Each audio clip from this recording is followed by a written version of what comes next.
dos céus. Para isso, então, quero convidar você a se colocar em pé. Nós vamos orar, pedindo a intervenção sobrenatural do Espírito Santo, o Espírito da revelação, o Espírito da palavra, o Espírito que inspirou homens a escreverem, é o mesmo que traz essa revelação aos nossos corações. Papai, nesses dias, Senhor Deus, onde há um frio no nosso corpo, há um frio também alcançando o coração de tantas pessoas que têm se acomodado, Senhor Deus, se distanciando do Senhor. Nós clamamos, papai, mantém vivo, mantém acesa a chama dentro de cada um de nós, para que possamos ser, nesses dias difíceis, cada vez mais e mais fervorosos, cada vez mais e mais dependentes do Senhor. E para isso nós clamamos, fala conosco nesta manhã, fala através da tua santa palavra, no nome santo de Jesus. Traz, Senhor Deus, o desafio, traz o confronto, traz a bênção, traz, Senhor Deus, a palavra revelada aos nossos corações. Nós clamamos isso em nome de Jesus. Amém. Amém. Os irmãos podem se assentar, abrindo Isaías capítulo 1. Isaías capítulo 1. Entramos hoje, primeiro dia de agosto, entramos nesse livro precioso de Isaías, conhecido também como o Evangelho do Antigo Testamento.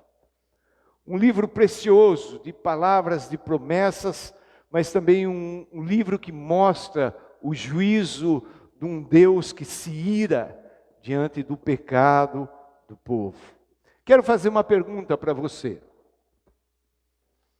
Qual é o pregador que você mais gosta de ouvir? Não vamos ser assim simplórios, né? Eu gosto de todos. Você sabe que tem aqueles, não é, que você sente assim uma preferência. Outra pergunta. Qual é a pregação que você mais gostou de ouvir? Tem muitas, né? Mas sempre tem aquela que mais marcou, não tem? Que você sempre relembra, que o Espírito Santo sempre traz novamente ao seu coração. Hoje nós vamos ver uma mensagem, uma pregação maravilhosa. O tema da nossa mensagem hoje é esse: uma mensagem maravilhosa. Os irmãos estão desejosos de ouvir? Diga amém. Aleluia. Nós vamos ver hoje, aqui, nesse primeiro capítulo de Isaías, dos versos 2 até o verso 20, esta mensagem que certamente é uma mensagem para os dias de hoje, para a minha vida, para a sua vida, que possamos estar atentos, abertos à manifestação do Espírito Santo de Deus. Vamos ver essa mensagem maravilhosa? A primeira coisa é o mensageiro.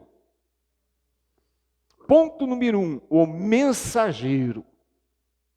Se eu perguntasse para você quem é o mensageiro desse capítulo 1, certamente que nós falaríamos, é Isaías, mas não é.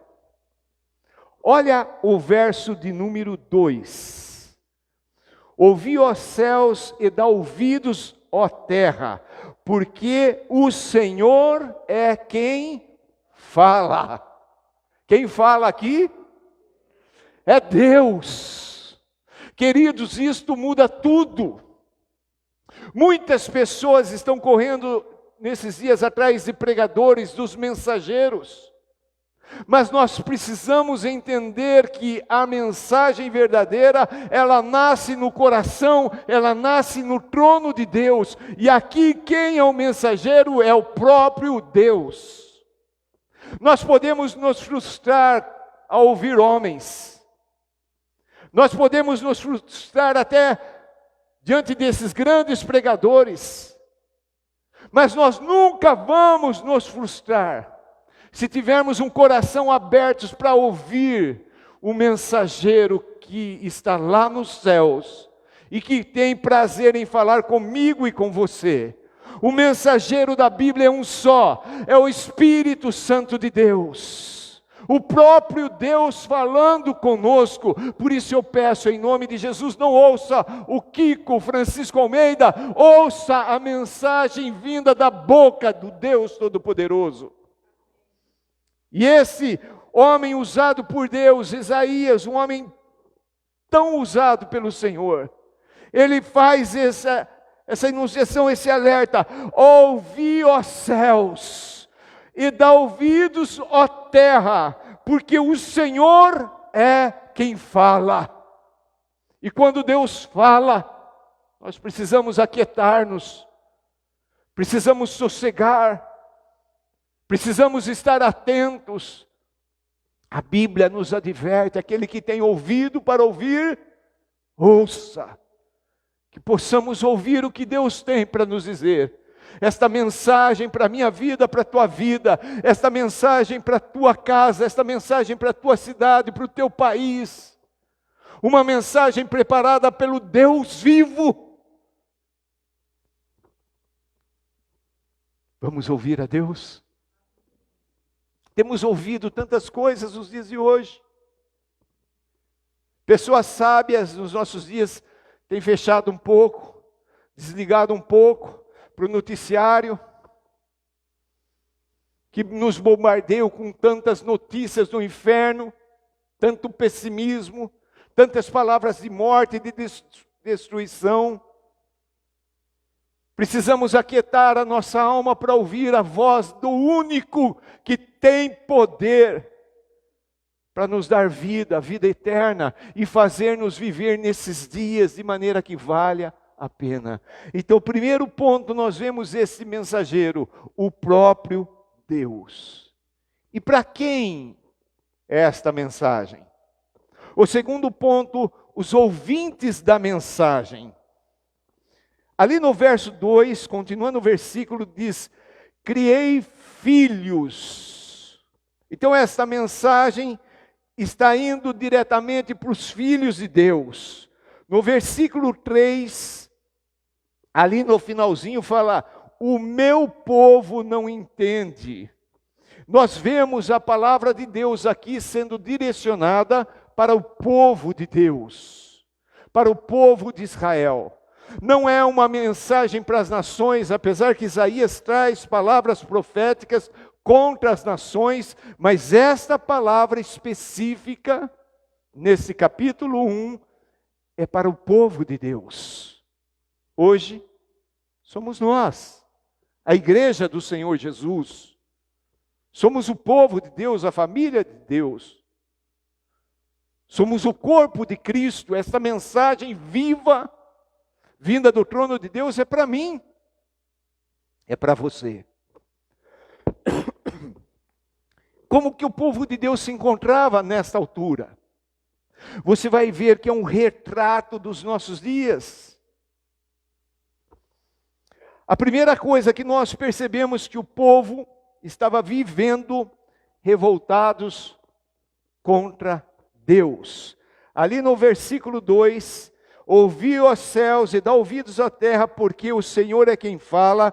Criei os filhos e os engrandeci. Deus criou a nação de Israel, Deus deu crescimento, mas eles estão revoltados contra mim. Então a primeira marca desse povo é a revolta, a rebeldia, a rebelião. Eles tinham deixado os caminhos de Deus. Queridos, um alerta para os nossos dias: muitos irmãos têm abandonado a palavra de Deus, os caminhos de Deus. Muitos pregadores, pastores, profetas estão anunciando um outro evangelho. E Deus tem visto isso. É uma revolta. O filho se revoltando contra o pai. O filho, aquela que é a criatura, olhando para o Criador e questionando o Criador. e colocando culpas ao Criador e abandonando o Criador. Então a primeira marca é a revolta. A segunda marca desse povo, eles estavam vivendo sem conhecimento. O verso 3 diz: o boi conhece o seu possuidor, e o jumento, o dono da sua manjedoura, mas Israel não tem conhecimento, o meu povo não entende. É impressionante, os animais conhecem o seu dono, é isso que Deus está falando aqui. Mas o povo dele não conhece, não tem conhecimento, não tem entendimento. Eu tenho ouvido vários homens de Deus, vários pregadores, e eles são categóricos em afirmar que nunca houve uma geração de crentes tão ignorantes da palavra de Deus. Falam de um Deus que não conhece os atributos de Deus, ou seja, não conhece quem é Deus. Correm atrás de tantas coisas, mas não entendem. Quando Deus fala, não sabe que é Deus que está falando. É a criatura que não conhece ou não reconhece o Criador. Vivem sem conhecimento, sem entendimento. A terceira marca é um povo que está vivendo no pecado. O verso de número 4 diz: ai desta nação pecaminosa.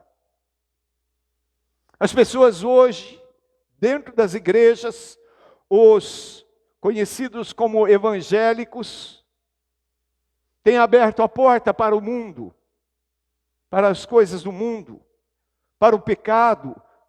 Vivem igual as pessoas do mundo, da mesma forma, mesmo pensamento, mesmo palavreado, mesmo vestir, mesmas ambições, com o coração e os olhos voltados para esse mundo, para as coisas desse mundo. O apóstolo João diz: não ameis as coisas desse mundo, nem esse mundo, nem as coisas que há nesse mundo. Quem age assim, o amor do Pai não está nele. E nós percebemos aqui nesse versículo, nação pecaminosa. Hoje o pecado é exaltado. Toda forma, toda expressão de pecado é tido como verdadeira liberdade e não é, libertinagem. O aborto, o adultério, o homossexualismo, tudo pregado como se fosse uma coisa em que a humanidade tem alcançado como um privilégio, como sucesso, como avanço, como progresso.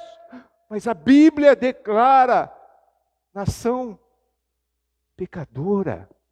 E olha o que traz nessa nação pecadora: povo carregado de iniquidade. O que significa isso? Vive sem a lei de Deus. Não conhece a lei de Deus.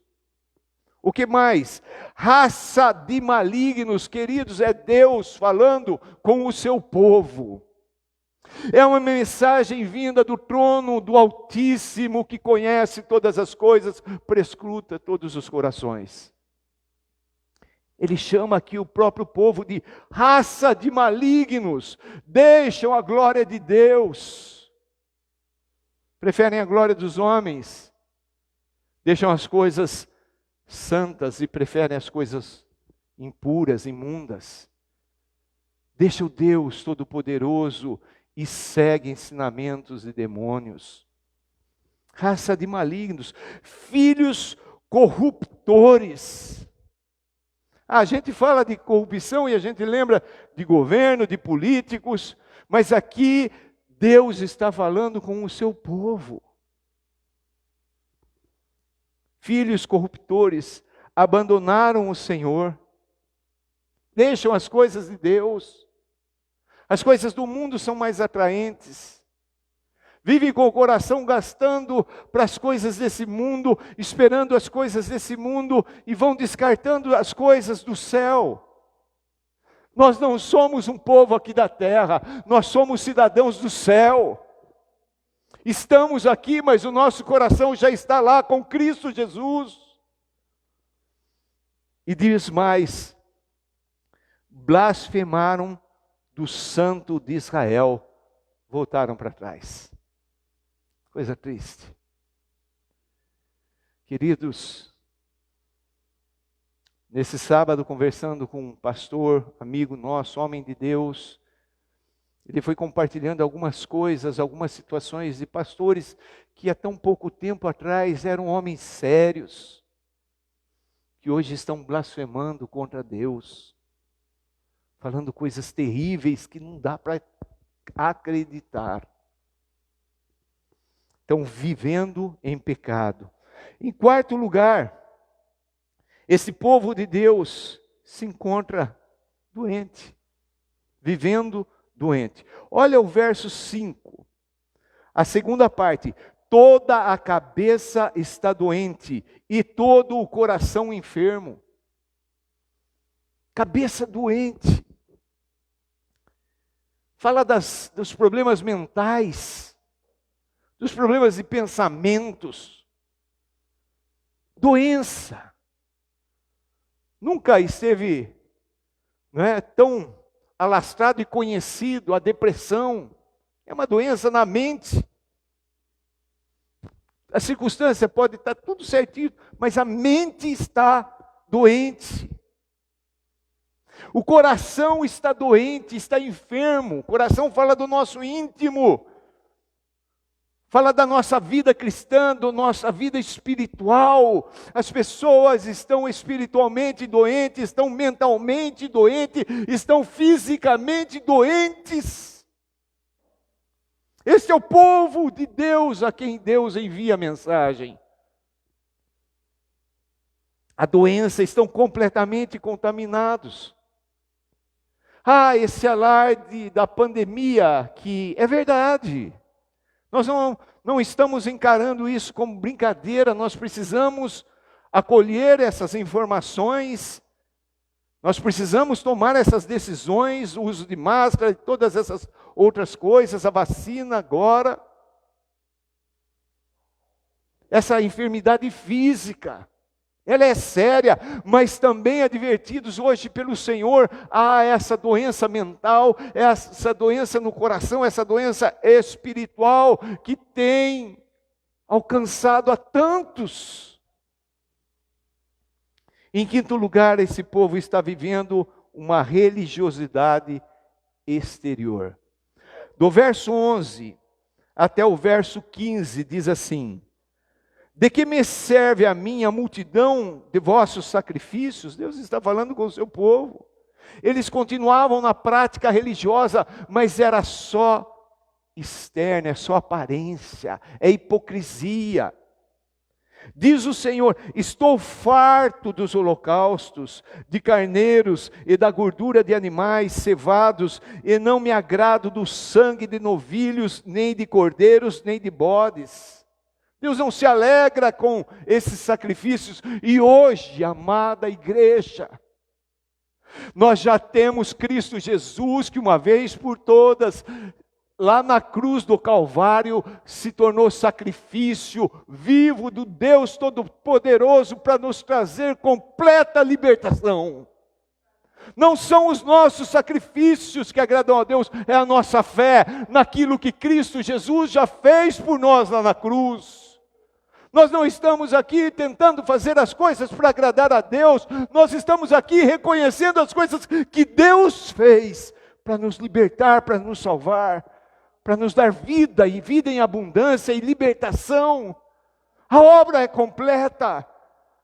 As pessoas estão procurando fazer coisas, metodologias, estratégias, e isso, aquilo, outro, e Cristo Jesus lá na cruz disse: está consumado. Ele já fez tudo por nós. O verso 12 diz: quando vindes para comparecer perante mim, quem vos requereu? Ou só pisardes os meus átrios? Vocês estão vindo? Deus está falando para aquele povo, mas quem que requereu isso de vocês? O verso 13: não continueis a trazer ofertas vãs. O incenso é para mim a abominação. E também as festas da lua nova, os sábados e a convocação das congregações. Não posso suportar iniquidade associada ao ajuntamento solene. Verso 14, as vossas festas da lua nova e as vossas solenidades, a minha alma as aborrece. Já me são pesadas, estou cansado de as sofrer. Pelo que, quando estendeis as mãos, escondo de vós os olhos. Sim, quando multiplicai as vossas orações, não as ouço, porque as vossas mãos estão cheias de sangue. Que coisa terrível! Mas é a mensagem do Senhor. E nós precisamos olhar, ouvir essa mensagem, olhar para Deus e falar: Senhor, socorro! Senhor, me ajude! Eu não quero ser encontrado dessa maneira, eu creio que você também. Mas a gente ouve os crentes falam: mas eu tenho orado, mas eu tenho jejuado, mas eu tenho feito isso, mas eu tenho feito aquilo. Será que tudo isso tem agradado a Deus? Será que o nosso coração é quebrantado e contrito? Porque a Bíblia afirma que ali Deus habita. E a gente pode fazer tudo. Eu posso pregar, eu posso cantar louvores, eu posso evangelizar, eu posso ir para o campo missionário mais difícil do mundo, e mesmo assim ser encontrado por Deus como uma pessoa que está celebrando solenidades vazias, rituais oco, religiosidade exterior, externa. Deus olha para o meu coração, para o teu coração. Hoje nós cantamos: recebi um novo coração. Sim, quando nós nascemos de novo, Deus troca o nosso coração.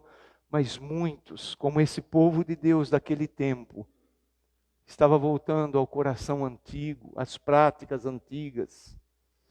Esta é a situação desse povo. Será que é diferente dos nossos dias, amados? Será que essa mensagem não é oportuna para nós hoje? Então nós vemos o mensageiro é o próprio Deus. A mensagem direcionada aos ouvintes é o povo de Deus, é a igreja do Senhor. Essa mensagem é para nós. E eu louvo a Deus quando Deus traz uma mensagem assim ao meu coração. Porque eu sei que ainda é possível. Eu sei que os olhos do Senhor ainda estão sobre mim e sobre nós. O Pai que ama, Ele disciplina, Ele corrige. E se Deus traz essa revelação nesta manhã, dessa mensagem maravilhosa, é porque Ele vê em mim e você ainda verdadeiros filhos. Mesmo com as nossas falhas, os nossos tropeços, os nossos erros. Mas eu creio que o nosso coração é desejoso de fazer a vontade do Pai. Não abandonar o Evangelho de Cristo por nada neste mundo. Assim se encontrava o povo. E o terceiro ponto da nossa mensagem é o conteúdo da mensagem. O que Deus traz nessa mensagem? A primeira coisa, no verso 7 e no verso 5 e verso 7, nós vemos ali que Deus revela o pecado. A mensagem dos nossos dias tem sido para acariciar os egos, para trazer conforto aos nossos erros, para acalmar as nossas iniquidades. Mas a mensagem de Deus, ela revela o pecado. Para quê? Para a gente confessar. Para Ele nos curar. Para Ele tirar a doença da nossa mente e do nosso coração. O verso 5 diz assim: porque haveis de ainda ser feridos, visto que continuais em rebeldia. Deus está falando para aquele povo: vocês continuam na rebeldia. Olha o verso 7, a vossa terra está assolada, as vossas cidades consumidas pelo fogo, a vossa lavoura os estranhos devoram em vossa presença, e a terra se acha devastada como numa subversão de estranhos. Deus está trazendo a consciência da real situação, e louvado seja o nome do Senhor. Quando nós vamos para o médico, estamos com algum problema, alguma dor, nós esperamos o diagnóstico, não é verdade? O diagnóstico é o início para o tratamento, é o início da cura. Quando Deus olha para a nossa real situação, Ele traz o diagnóstico, e o diagnóstico é o pecado. Nós temos que dar glórias a Ele e falar: Senhor, eu me arrependo. O duro é andar na mentira. Como está? Está tudo bem, e não está. Como está a saúde? Não estou são, e Deus olha e fala: a doença na mente, a doença no coração. E a gente fala: Senhor, então me cure. Senhor, qual é o tratamento? Qual é o remédio? E não tem como não lembrar de João, capítulo 1, se confessarmos os vossos pecados, Ele é fiel e justo para purificar de todo pecado e toda injustiça. Queridos, o nosso Deus, Ele não aponta para nós o pecado como o diabo faz. O diabo aponta o pecado para trazer acusação, para trazer medo, pavor. Deus traz para nós a revelação do pecado para nos curar. Ele nos chama de volta para o caminho, Ele nos chama de volta para a verdadeira adoração. Então, a primeira coisa, o conteúdo da mensagem revela o pecado. Por favor, em nome de Jesus, não sejamos uma igreja que faz vista grossa ao pecado. Que nós saibamos, pelo Espírito Santo, sejamos convencidos para irmos até o trono da graça e recebermos novamente o sangue purificador de Cristo Jesus sobre as nossas vidas. Nós já vimos aqui a questão da religiosidade exterior, então o conteúdo da mensagem, ele também condena a justiça baseada na religiosidade exterior. Olha o que diz o verso 15. Pelo que quando estendeis as mãos, escondo de vós os olhos. Sim, quando multiplicais as vossas orações, não as ouço, porque as vossas mãos estão cheias de sangue. Queridos, não é aquilo que nós fazemos, porque nós podemos fazer, entre aspas, coisas boas, mas com intenções más. E Deus, Ele não recebe. Então Ele mostra para nós aqui que essa religiosidade exterior não agrada a Ele. E a terceira coisa, Deus exorta para o arrependimento e a conversão. E aí eu louvo a Deus, porque Ele sempre está de braços abertos para nos receber. Verso 16. Lavai-vos, purificai-vos, tirai a maldade de vossos atos de diante dos meus olhos, cessai de fazer o mal. O que Deus está falando para nós? Santidade, pureza, consagração total. Lavai-vos, purificai-vos, tirai a maldade dos nossos atos. Eu não sei se você se conhece a fundo. Se você se conhece, você sabe que você não é essa pessoa entre essas boazinha. Não é verdade? A gente tem lá a marca da velha natureza que gosta do caos, da desgraça. A gente assiste ali um programa esportivo, parece que é legal quando o carro bate um no outro, quando a pessoa agride o outro no campo de futebol, a velha natureza. E Deus está falando para nós: tira tudo isso, tira essa maldade do coração. A nossa velha natureza, quando vê alguém próximo se levantando, a gente fica enciumado, a inveja vem. Será que é só comigo isso? Quando alguém que não é tanto nosso amigo ou é o nosso inimigo cai, a gente, entre aspas, lá no fundo, se sente feliz. E Deus fala para nós nessa manhã: tira tudo isso. Limpa o seu coração, purifica tudo. Que coisa abençoada essa exortação de Deus para nós. Em outras palavras, arrependam. Muda a mente, porque eu posso mudar o comportamento. Fumava, agora não fumo mais, bebia, agora não bebo mais. Mas e a mente? Muitas pessoas mudam até a roupa, depois que se convertem, mas e a mente? O arrependimento verdadeiro é essa mudança, essa metanoia, que há uma mudança aqui, da mente. Agora eu vejo o meu inimigo caído, eu vou lá socorrê-lo. Eu vejo o meu irmão que está prosperando, eu vou lá abraçá-lo e me alegrar com ele. O verso 17 diz: aprendei a fazer o bem. Aleluia. Por que fala aprender a fazer o bem? Porque nós não sabemos. Nós não sabemos. Nós precisamos aprender. Com quem que a gente aprende? Quem é o nosso modelo? Atos fala de quem que andou fazendo bem. Somos seguidores de Jesus. Precisamos aprender dele. Ele disse: aprendei de mim.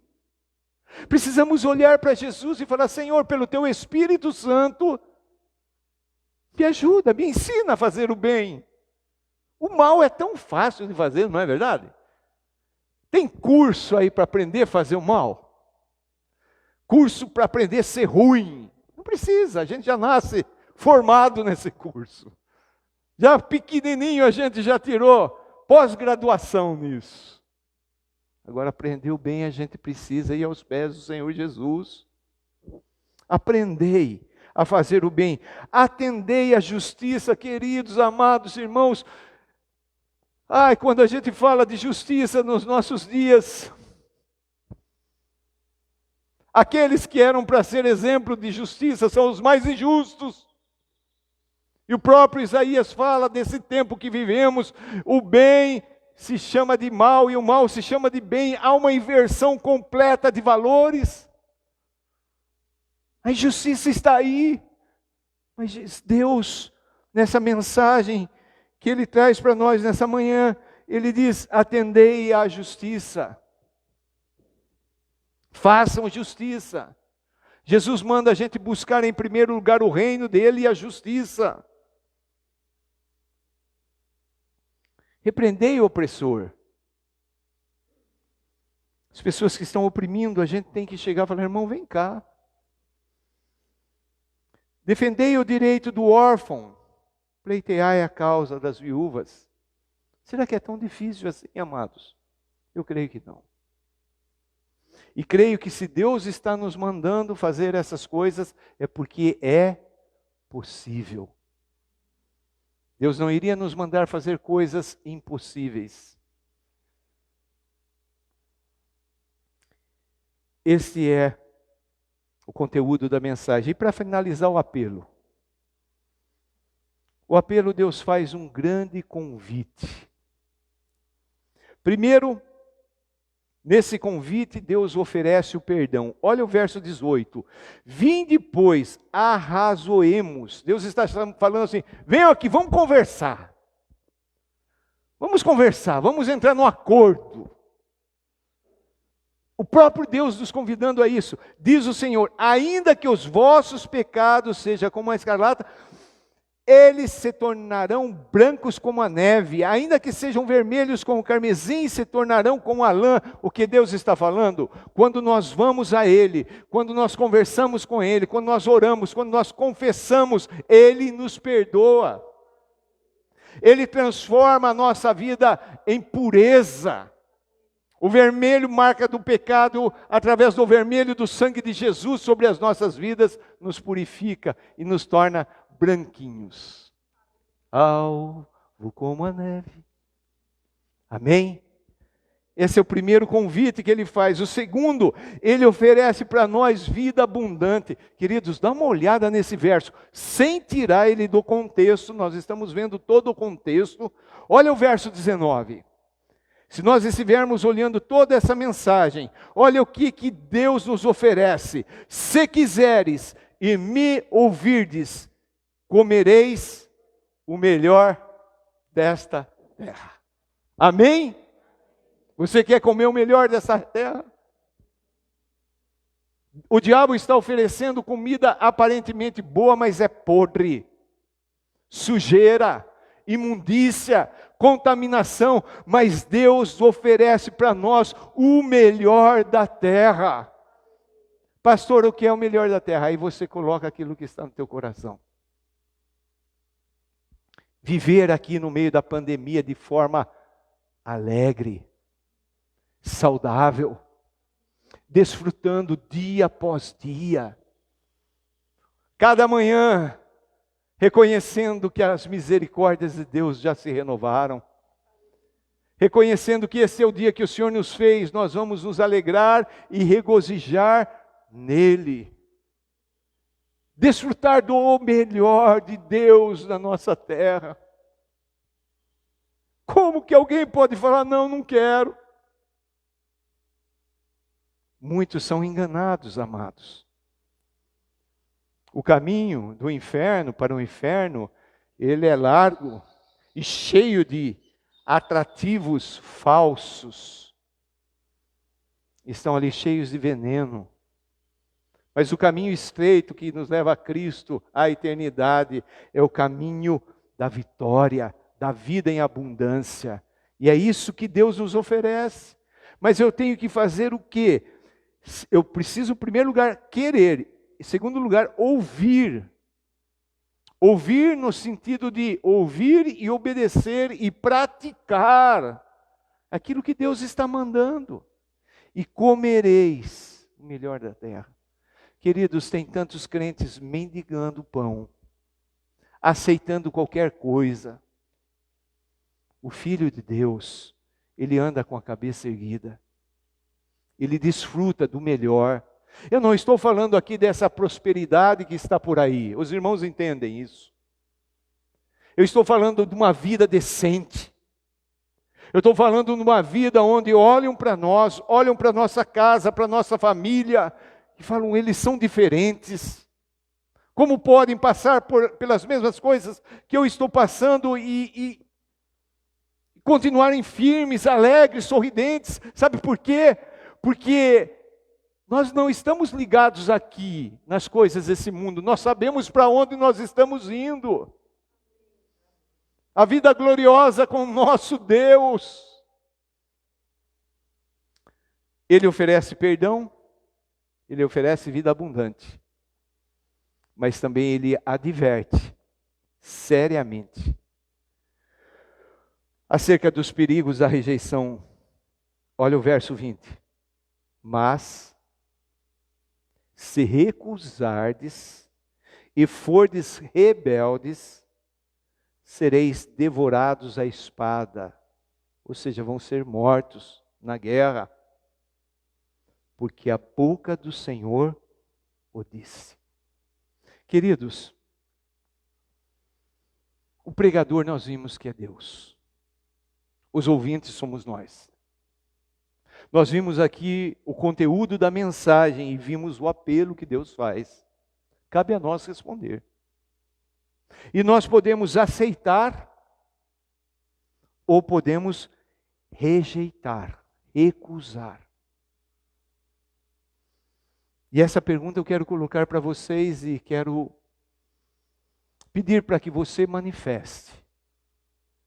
Se você, ao ouvir essa mensagem gloriosa vindo do trono de Deus, da boca de Deus, sendo você povo de Deus, você quer estar debaixo do perdão conquistado por Jesus Cristo lá na cruz.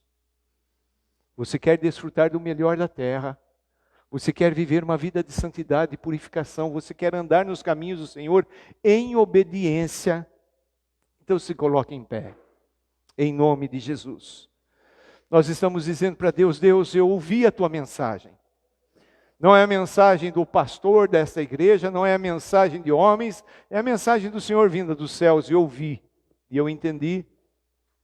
Eu não quero estar sendo um religioso, um hipócrita, que exteriormente eu faço as coisas, mas eu quero que o Senhor reine no meu interior. Eu quero que o Senhor cure a minha mente. Eu quero que o Senhor cure o meu coração. Eu quero comer o melhor dessa terra. Eu quero desfrutar da vida abundante que Cristo Jesus prometeu. Eu quero, Senhor Deus, obedecer o Senhor em tudo. Papai, como nós precisamos do Senhor. Muitas vezes, papai, diante de todas essas coisas desse mundo, nós nos sentimos, papai, abalados. Nós nos sentimos, Senhor Deus, entristecidos. Nós nos sentimos, Senhor Deus, temerosos. O medo muitas vezes entra no nosso coração, no tocante ao dia de hoje, no tocante ao nosso futuro. A propagação das pestes, Senhor Deus, muitas vezes tira a alegria do nosso coração. Mas nós olhamos para o teu trono, nós olhamos para o teu amor que nos alcança, nos abraça. Nós olhamos para a cruz de Cristo Jesus e somos cobertos pelo sangue do sacrifício do teu Filho. Nós olhamos para o teu Espírito e vemos socorro presente, nos consolando, nos convencendo do pecado, nos fazendo lembrar de todas as tuas promessas. E aí o nosso coração se enche de fé. Papai, mas nós precisamos de Ti. Livra-nos, ó Pai, de caminharmos por conta própria. Livra-nos, Senhor Deus, de achar que os nossos atos religiosos são que vão nos livrar da morte. Obrigado pela Tua palavra, Pai. Nós recebemos o Teu perdão nesta manhã, porque nós cremos na obra gloriosa de Cristo Jesus, lá na cruz do Calvário. Nós vamos celebrar isso através da ceia. Obrigado, Deus. Aleluia, Senhor. Ajuda a Tua igreja nesses dias. Em muitos desses pontos, nós nos encontramos ali, Senhor. Nós precisamos do Senhor estendendo as Tuas mãos de amor. Nos sentimos muitas vezes como Pedro, que estava caminhando sobre as águas, mas de repente se afundou. Oh Senhor, nós clamamos, socorre-nos. Vem em nossa direção, Senhor Deus. Ouve o nosso clamor, estende as mãos, toma-nos em Teus braços. Socorre, Senhor Deus, a Tua igreja. Em nome de Jesus, eu quero dizer, papai, diante do Senhor, diante da Tua mensagem, diante dos irmãos aqui da igreja, diante de principados e potestades, Senhor, eu aceito o Teu convite. Eu aceito o Teu convite, Jesus. Aleluia. Bendito seja Teu nome. Bendito seja Teu nome. O Senhor não desiste de nós, bendito seja Teu nome. Glórias ao Teu nome, Senhor. Restaura-nos. Senhor Deus, que esse início de semestre seja regado por fé, por expectativas gostosas, ao mantermos os olhos fixos em Jesus. Usa-nos, papai, como voz profética nesse tempo de fim, para anunciar o Rei dos Reis, o Senhor dos Senhores está vindo. Obrigado, papai. Obrigado, Deus, por ser esse grande pregador. Com esta grande mensagem, com este grande convite, louvamos o Teu nome. Em nome de Jesus. Amém. Amém. Nós vamos celebrar agora a ceia do Senhor e eu queria convidar você que está aí na sua casa também a pegar do vinho, do pão, junto aí dos seus familiares, a celebrar esse momento tão precioso em que lembramos a obra de Cristo Jesus lá na cruz e lembramos também que Ele vai retornar para buscar a sua igreja. E que a gente com muita alegria possa comer do pão e beber do sangue de Jesus. Aleluia. Um forte abraço, em nome de Jesus. Amém.